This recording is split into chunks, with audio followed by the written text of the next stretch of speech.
Hello everyone, আসসালামু আলাইকুম। সবাই কেমন আছেন? আলহামদুলিল্লাহ আমরা ভালো আছি। তো আবার এখন থেকে চেষ্টা করব রেগুলার ভিডিও আপলোড করার জন্য, যেহেতু আবার মুরগি নিছি নতুন করে, আর আমার অনেক মুরগি আছে। তো সেগুলো আস্তে আস্তে করে আপনাদের কাছে ভিডিও শেয়ার করব। তো আজকে আমার এই মুরগির বাচ্চাগুলোর বয়স কিন্তু 6 দিন। তো 6 দিন 5 দিনেই এদেরকে 5 দিন থেকে 21 দিন বয়স পর্যন্ত এদেরকে রানীক্ষেতের ভ্যাকসিন দিতে হয়। তো এই জন্য আজকে ওদের বয়স 6 দিন, তো আজকে ওদেরকে আমরা রানীক্ষেতের ভ্যাকসিন দিব। এই তো ভ্যাকসিন দেওয়ার জন্য পানি প্রথমে গরম করে ফুটাই নিছি, তারপর পানি ঠান্ডা করে তারপর এই মেডিসিনটা, এটা সরকারি ভাবেও পাওয়া যায়, আবার দোকান থেকে ওষুধের দোকান থেকেও কিনে আনা যায়। তো আমরা এটা আহ, ওষুধের দোকান থেকে কিনে নিয়ে আসছি। আগের বার সরকারিভাবে নিয়ে আসছিলাম, তো এবার নিয়ে আসা হয় নাই। তো এবার এইভাবেই নিছি। তো যারা যারা এই ভ্যাকসিনগুলো দিতে চান তারা অবশ্যই দিয়ে নেন। যারা বেশি মুরগি পালন করেন তাদের কিন্তু অবশ্যই মুরগির ভ্যাকসিন দেওয়া উচিত। তো আমরা যেহেতু মুরগিগুলো অনেকগুলাই, যেহেতু 60টা মুরগি, আরও মুরগি আছে, তো তার কারণে ভ্যাকসিনগুলো দিচ্ছি। তো আপনারা যদি জানতে চান যে কীভাবে এগুলো দেওয়া নিয়েও, তো অবশ্যই কমেন্ট বক্সে কমেন্ট করবেন, তাহলে পরবর্তী ভিডিওতে শেয়ার করে জানাবো।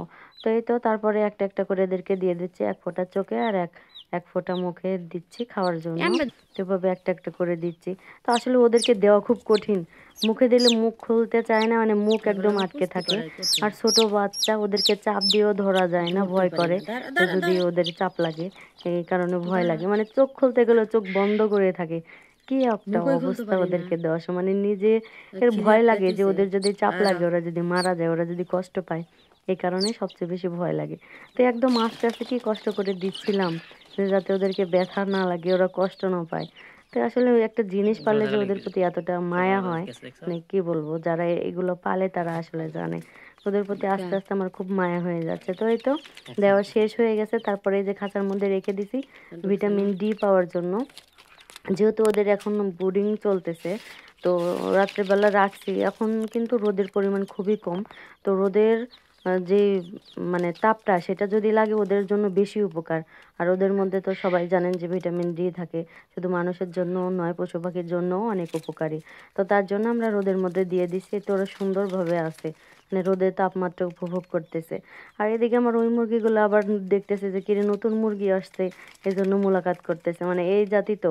আমার কিন্তু এটাও কিন্তু টাইগার মুরগি। তো যারা ভিডিও দেখছেন অবশ্যই দেখছেন আমার এই মুরগিগুলো। তো আমার দুইটা এই যে কোয়েল পাখি ছিল, যে দুইটা ব্রুডিং করে, সরি, মানে এই দুইটা বাচ্চা ফুটানো হয়েছে, আমরা বাসায় ফুটাইছি। তো এই দুইটাই আছে। তো এর যেহেতু 21 দিন এখনো বয়স হয় নাই, তার জন্য এই দুইটা বাচ্চাকেও আমরা এই রানীক্ষেতের ভ্যাকসিনটা দিয়ে দিছি। তো এই জন্য এই দুইটা বের করা হয়েছে। তো সবাই ভালো থাকবেন, আল্লাহ হাফেজ।